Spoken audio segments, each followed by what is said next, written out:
Hello guys, स्वागत है आपका मैजिक लेवल के एपिसोड नंबर 2 में। एपिसोड की शुरुआत वहीं से होती है जहां से पिछला एपिसोड एंड हुआ था। एपिसोड के शुरुआत में हम देखते हैं कि कॉन के हमले से सारे लोग डर जाते हैं और एक जोरदार ब्लास्ट होता है वहां पर। मिजुआ कॉन के ऊपर चिल्लाते हुए कहती है कि तुम यहाँ पर क्लासरूम के अंदर मैजिक का इस्तेमाल नहीं कर सकते, ये आयन के खिलाफ है। तुम्हारी वजह से आज कोई खतरे में पड़ सकता है, उसका नुकसान भी हो सकता है, यहाँ तक कि उसकी जान भी जा सकती है। ऐसे ही यहाँ पर मैजिक का इस्तेमाल नहीं किया जा सकता। कौन कहता है कि मैंने कुछ नहीं किया, मैं बस अपना काम कर रहा था, यही मुझे फाइट करने के लिए बार बार उकसा रहा था, इसलिए मैंने उसके ऊपर हमला कर दिया। इसमें मेरी बिल्कुल भी गलती नहीं है, सारी गलती उसकी है। तभी वहां से स्मोक हटता है और सारे लोग देख के हैरान हो जाते हैं। स्मोक के अंदर से नागी बाहर निकलता है और वो भी बिल्कुल सही सलामत। अब नागी को सही सलामत देख के सारे लोग यहाँ पर हैरान हो जाते हैं कि ये ऐसे कैसे बच गया। नागी बाहर निकलता है और कहता है कि तुम लोग तो मुझे डरा ही दिया था।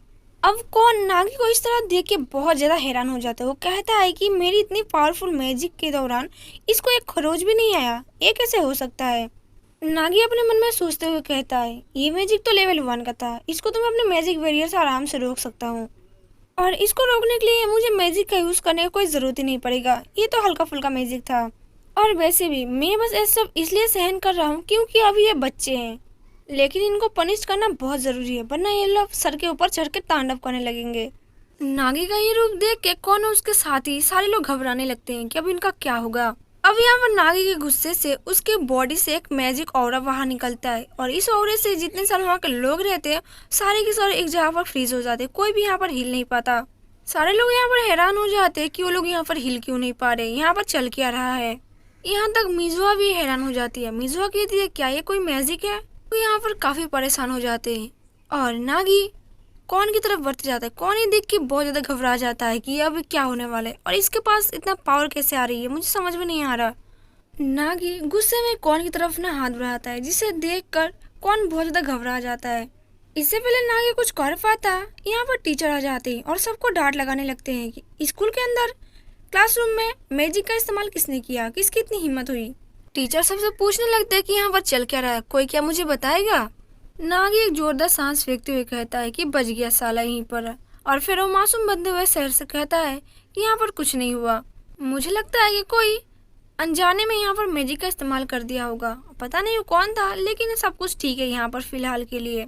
मुझे लगता है कि हमारे डिपार्टमेंट से अलग कोई स्टूडेंट आकर यहाँ पर मैजिक का इस्तेमाल किया और पॉसिबल हो सकता है कि वो यहाँ का नहीं होगा। वो शायद से ग्राउंड में इस्तेमाल करना चाहता होगा, लेकिन गलती से उसका मैजिक का इस्तेमाल इस क्लासरूम के अंदर हो गया होगा।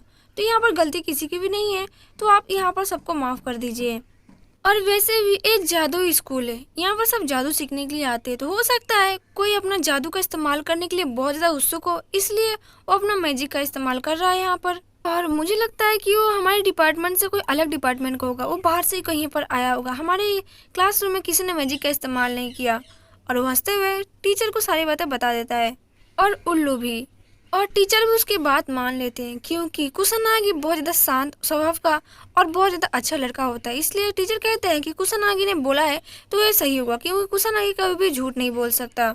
जिसके बाद टीचर सबको कहते हैं कि मैं जा रहा हूँ उस बदमाश को ढूंढने के लिए जो यहाँ पर दोषी है, और यहाँ पर तुम सारे लोग अपने अपने सीट पर जाकर बैठ जाओ। मैं उस बदमाश लड़के को छोड़ने नहीं वाला जिसने भी क्लासरूम के अंदर मैजिक का इस्तेमाल किया है। जिसके बाद नागी टीचर को बाय बोलता है और अपने मन में सोचता है कि मुझे माफ करना टीचर, मेरे लिए आपको इतना परेशान होना पड़ा, लेकिन अब मुझे लगता है कि मुझे इस केस को बंद कराने के लिए अब झूठे सबूत का पैदा करना पड़ेगा। दूसरी तरफ क्लासरूम के सारे बच्चे नागी की इस हरकत को देख के बहुत ज्यादा घबरा जाते हैं कि नागी पहली बार इसने झूठ बोला है और इस तरीके से टीचर से बात किया है, वो भी बिना डरे और बिना झिझक के। मिजुआ भी ये सारी चीजें नोटिस करती है। कुसानागी वहां से चला जाता है। कौन उसे देख के कहता है कि मैं तुझे छोड़ने नहीं वाला कुसानागी, बस इंतजार कर मेरा। नागी कहता है कि इनकी मैजिक के लेवल तो बहुत ज्यादा लो है, इतना ज्यादा लो है कि मुझे लगता नहीं है कि ये लोग एक मॉन्स्टर को भी डाउन कर सकते हैं। भले ही इनके आसपास कोई भी मॉन्स्टर ना हो, लेकिन अगर इनके ऊपर कोई आपदा आई तो ये लोग संभाल नहीं पाएंगे, इस मैजिक पावर से तो बिल्कुल भी नहीं। लेकिन मुझे लगता है कि मुझे सबसे पहले इसको देख के एक बार चेकआउट कर लेना चाहिए। नेक्स्ट सीन में रात का सीन दिखाया जाता है जो होता है ओल्ड शिबोया का। ओल्ड शिबोया अब एक खंडर में तब्दील हो चुका है, यहाँ पर कोई भी नहीं रहता सिवाय मॉन्स्टर के। नागी यहाँ पर रात का टाइम आता है और यहाँ पर ओल्ड शिबोया को देख के कहता है कि ओल्ड शिबोया बहुत ज़्यादा चेंज हो चुका है, यहाँ पर अब कोई भी नहीं रहता। नागी कहता है कि देखने में ये सब तो ठीक लग रहा है, कोई भी कहीं पर खतरा नहीं मंडरा रहा है, मुझे एक बार सब जगह चेक कर लेना चाहिए। और इन सबको देख के मुझे ऐसा लग रहा है कि पुलिस ने सारी चीज़ों को अपने कंट्रोल में रख लिया होगा और जितने सारे मॉन्स्टर इधर उधर घूम रहे होंगे सबको बंदी बना लिया होगा। कुछ दूर जाते ही नागी कहता है कि रुको, मुझे कुछ सेंस हो रहा है, मुझे ऐसा लग रहा है कि आसपास कोई मॉन्स्टर है और मुझे यहाँ पर कोई ह्यूमन का भी स्मेल आ रहा है, यहाँ पर आसपास कोई ह्यूमन भी जरूर होगा। थोड़ी दूर में हम देखते हैं कि एक लड़की को चारों तरफ से मॉन्स्टर ने घेर रखा था। वो लड़की बहुत ज़्यादा डरी हुई होती है और कहती है कि मुझसे दूर रहो, मेरे पास बिल्कुल भी मत आना। मॉन्स्टर उस लड़की के बहुत ज़्यादा करीब होते हैं और लगभग उसको मारने वाले होते हैं। तभी यहाँ पर मार्क्समैन यानी कि नागी की एंट्री होती है और वो थोड़ी देर में इन मॉन्स्टर के साथ लड़ाई करके उन सबको ढेर कर देता है। नागी उस लड़की की तरफ ध्यान देके देखता है। वो देखता है कि वो लड़की बहुत ज़्यादा घबराई हुई होती है और नागी की ओर ही देख रही होती है। नागी की नज़र उस लड़की के बैच पे जाती है। वो कहता है अच्छा पुलिस मैजिशियन, तो एक लड़की एक पुलिस मैजिशियन है। यहाँ पर नागी उस लड़के को कुछ नहीं बोलता, बस इतना कहता है कि अगली बार से अपना ध्यान रख लेना। वो लड़की नागी को थैंक्स कहती है। उससे पहले कुछ कह पाती नागी वहाँ से रफा दफा हो जाता है। अब वो लड़की सोचने लगती है कि ये था कौन और इसके पास इतना ज़्यादा पावर कैसे आया, उसने तो एक बार में इतने सारे मॉन्स्टर को ढेर लगा दिया।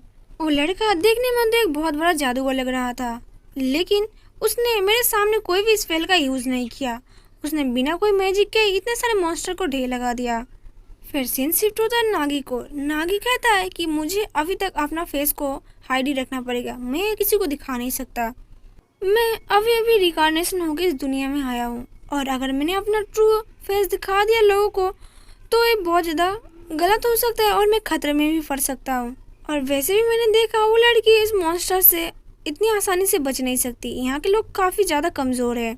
मतलब सोचो अगर मैं नहीं जाता उस लड़की को बचाने के लिए तो एक लो लेवल के मॉन्स्टर के हाथों मारी जाती। मतलब यहाँ के पुलिस के जो मैजिशियन है वो भी इतना ज़्यादा लो लेवल के कि एक मॉन्स्टर को भी वो लोग डिफेंड नहीं कर सकते, तो लोग क्या कर सकते हैं। यहाँ पर बहुत सारी चीज़ें हैं जो कि सब गड़बड़ चल रही है। फिलहाल के लिए मैं रहने देता हूँ, बाकी बात मैं सारी चीज़ों को मुआवजा बाद में करूँगा। और वैसे भी इन लोगों को देख के मुझे ऐसा लग रहा है कि ये लोग कोई भी काम के नहीं, क्योंकि यहाँ तक जो स्टूडेंट है मैजिशियन वो बिल्कुल भी मॉन्स्टर को हरा नहीं सकते, यहाँ तक कि पुलिस भी इन सब मॉन्स्टर को हरा नहीं सकती। मतलब कितने लो लेवल के लोग हैं। बात यहाँ पर इतनी सी है, अगर ये लोग लेवल 1 के मॉन्स्टर को हरा नहीं सकते, यहाँ तक पुलिस भी लेवल 1 के मॉन्स्टर को हरा नहीं सकती, तब क्या होगा जब इनके पास हाई लेवल के मॉन्स्टर आएंगे। और मैं देख रहा हूँ इस जमाने के जितने सारे मैजिशियन हैं बहुत ज़्यादा वीक है, लेकिन चलो कोई बात नहीं। इन सब को देख कर मुझे ऐसा लग रहा है कि इस ज़माने में अब मेरे जैसे एक बहुत बड़ा मैजिशियन की इनकी ज़रूरत पड़ेगी। सारे मॉन्स्टर को हराने के लिए मैं अकेला ही काफ़ी हूँ, लेकिन चलो कोई बात नहीं। लेकिन सबसे पहले मुझे इन सब जगहों को एक बार घूम फिर के देख लेना चाहिए, सारी चीज़ों का एक बार मुआयना मुझे कर लेना चाहिए कि कहाँ पर कौन सी चीज़ चल रही है। क्या पता यहाँ पर भी कोई एक दो मॉन्स्टर यहाँ पर हो छुप के बैठा हो। मुझे सबसे पहले सारी जगहों को चेकआउट कर लेना चाहिए। और इसी के साथ एपिसोड नंबर 2 यहीं पर एंड होता है।